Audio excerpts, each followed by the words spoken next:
Come on, you guys. That's it. We leave St. James's Park with 3 points, 3 goals, 2 from Reece James and 1 from Jorginho. I was not expecting this, and it's mad because I had a prediction for 3-0, but obviously seeing that first half against Newcastle, credit to them. I like to, give credit to the opposition. They made it a hard game. They defended well, they were very brave, they were fighting a lot of times too, and I thought, okay, this will be one of them games where we're going to struggle to break down a team that's only looking to park the bus. But I think one thing that we need to really just understand this season is that we need to have more patience in our team. I know I was making the same mistake myself after the first half. Take this guy off, take that guy off, full at the back, blah, blah, blah, blah, blah, blah. But the reality is, you guys, is that with how we play football, I actually think a part of our tactic is to wear out our opponents in the first half, and then second half, destroy them with the open spaces, and of course secure the bag. And that's exactly what we did today. Today, you guys, there's one player that we have to thank and praise to the highest, and today, that is our future legends in Reece James, because for me, the things he is doing at 21 years old is not normal. It is not normal. I have not seen any defender around his age ever play for us, ever be as good as Reece James. Even John Terry back in the day, when I used to see him playing for us, was not as good at the same age that Reece James is currently at. For me, the guy is an absolute world-class star, from his temperament, how he defends, his excellent consistency, his excellent quality in situations. The guy is so composed, so strong, so fearless, so intelligent, so technically sound as well too. And this season, he's been on absolute fire. He's brought so much goal threat to the team, and this season we're finally looking to find his runs and behind. I mean, there's a reason why our wing-backs get goals, you guys, and we have wing-backs and Ben Chilwell and Reece James who have stupidly good shooting technique, and of course you can make the impossible happen today, and that's exactly what we saw today, because that first damn goal that Reece James scored, my god, with the left foot 2-half volley Galazzo blaster. Wow, I was off my seat when I saw it. The game, this game today, did not deserve no moments like that, you know what I mean? But my god, that was an incredible finish. And of course, he had to gas it even further. He gets the second goal. Great play from Ruben Loftus-Cheek as well too. And of course, that shooting technique, getting his foot over the top of the ball and into the back of the net, you guys.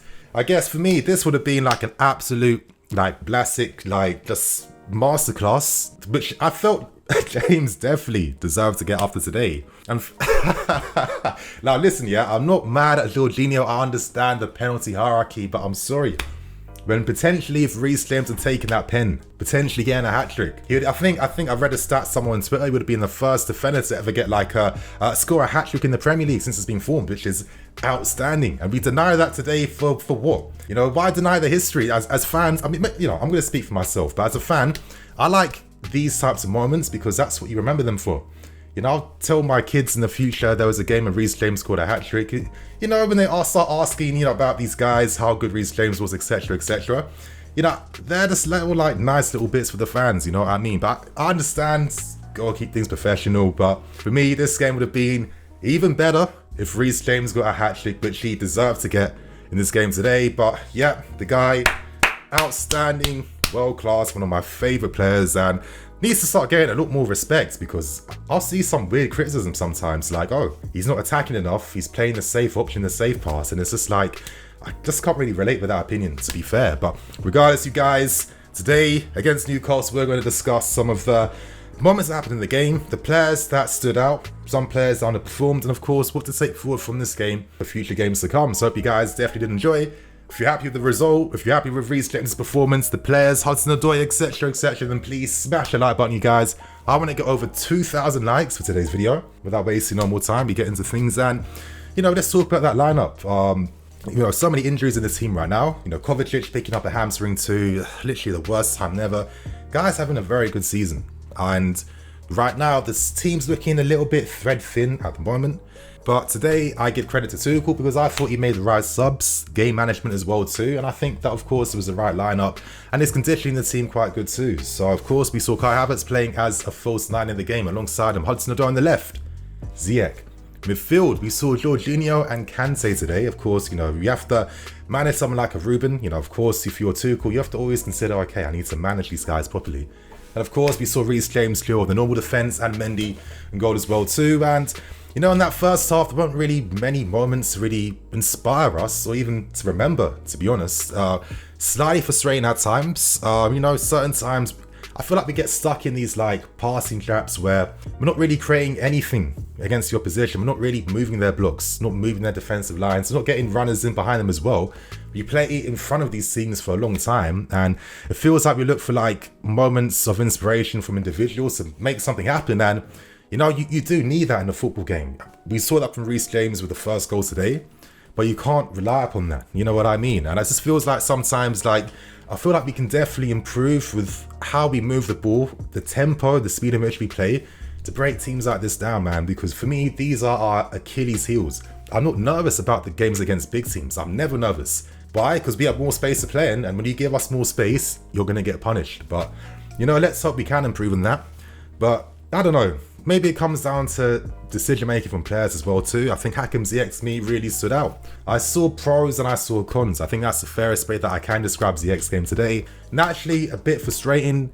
You guys know my thoughts and opinions. I think when you're using this guy out of position already, it's unsurprising that his form and, you know, performances will be a bit iffy at times. You know, there's nothing you can really do about that. But, you know, for every time he was putting in like a blind Hollywood pass, praying for something to happen, for every time he was looking to take a shot from outside the box that was, you know, missing the keeper, he still provided the most threat in front of that Newcastle goal before he got taken off, in my opinion. Of course, he had a goal ruled for offsides, very unlucky, just about offside too, but excellent finish. And, you know, he was demonstrating that type of shot throughout the entire game. You know, he played some very good passes as well too, a great crosses in the box as well too, and had a chance to make a 1-0 in the first half, but I think he got put off from Kai Havertz, so I think we all assume we'd just put that in the back of the net. So, I don't know, wasn't the most inspiring one, but wasn't the most terrible. But at the same time, we want to see more consistency and more quality. Personally, I think we can definitely help Ziyech if he was able to play more in a familiar role out wide. But we'll see what happens. And I still think at the same time, you know, you need to adapt to your scenarios and of course, improve and change a little bit too. But regardless, though, we move on to a player, for me, that was just a breath of fresh air throughout this entire game today, and for me that was Callum Hudson-Odoi. Wow, what a performance, so good today. And as we've been seeing time and time again, the left wing is his best position. That's where he does his best football. You know, he forced the moment to create the first goal for Reece James. And that's the type of injection of quality and pace to just change the tempo like that we needed. Callum, you know, running down that byline. And with someone like Hudson-Odoi, who not only is very good at, you know, getting past his man, but can also create and assist through a multitude of ways. Passes in behind to find runners, crosses, low-driven ones, either foot, crosses with both feet. You know, I think he can be that top player once he masters his finishing. He can do that. I've seen this guy finish before, but he needs more game time. When you're a young guy, you can't be perfect straight away. You have to be allowed to make a few mistakes, because as you grow over the years, that's how you iron those mistakes out.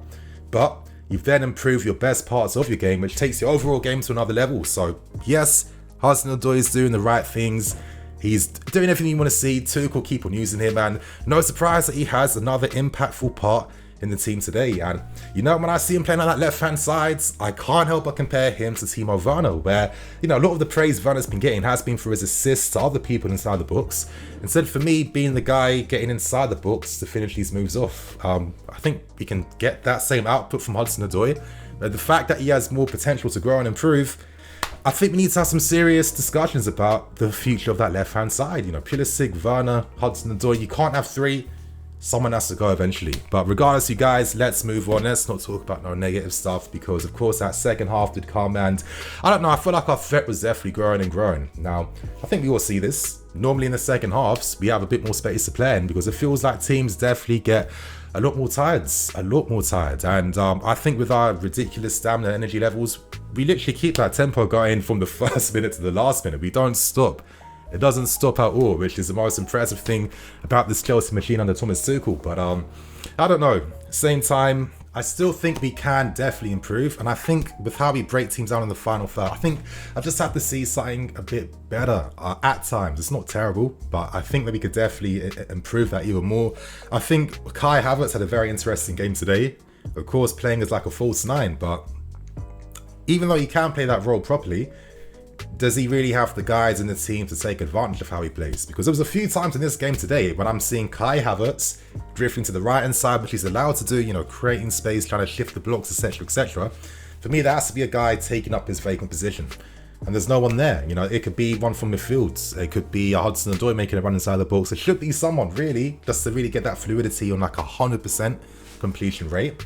And I guess it makes things a bit more difficult for Kai. I don't know, I find Kai very interesting and fascinating. Of course, we know he's a very, very good player, but at the same time, if I'm being honest, I haven't seen him play like 3 games consecutively, like really, really well.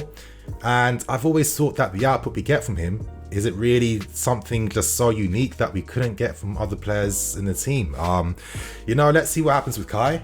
But it's quite interesting. Is it the system that's helping him or personnel around him? I'm not too sure. But, you know, he had a few nice moments, as he always does. He always does. But there's just no, like, consistent threat. Not enough shots on goal. Not able to get shots on goal. Yeah, he had a few half ones which he was creating. But I don't know, something a bit more.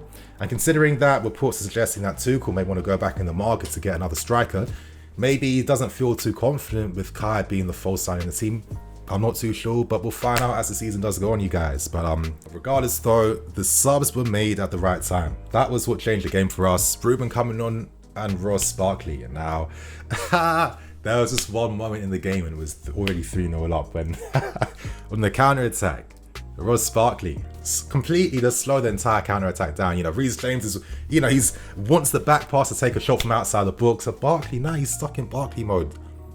20, 50 step overs. The Newcastle players are transfixed. They didn't know what the hell was happening. Everyone's confused. I was confused. My stupid mouth was open, like, you know what I mean? And then at the end of that, it was just a back pass back and then restarted the whole move. But I think I just like that moment so much because I guess with how we play, it kind of is like so like mechanical at times that it's like players are like breaking the glitch, breaking the matrix in that sense, where they just do random shit like that in a game. So I thought that was very funny. But what wasn't funny was the impact when he came on, playing passes in behind between the lines, his movement, the composure. Hey, he suits playing this type of way. And of course, it's nice that Tuchel is trusting him, using him. Of course, with Ruben replacing Kante, bringing more energy, that drive as well too. And, you know, keeping that intensity levels persistent. These are the things you want to see. And today, you guys, again, for me, the Cobham guys coming through again, getting us the crucial points, goals, wins, everything. What I'm just praying for is that we keep on using the academy because these guys have been our shining light since day one. So you guys, on that note, very good game today. Very difficult, credit to Newcastle, but quality shone through in the end. And on that note, I'm Nini FC, this is Blue Line CV. I'll catch you guys later with some more videos. Cool.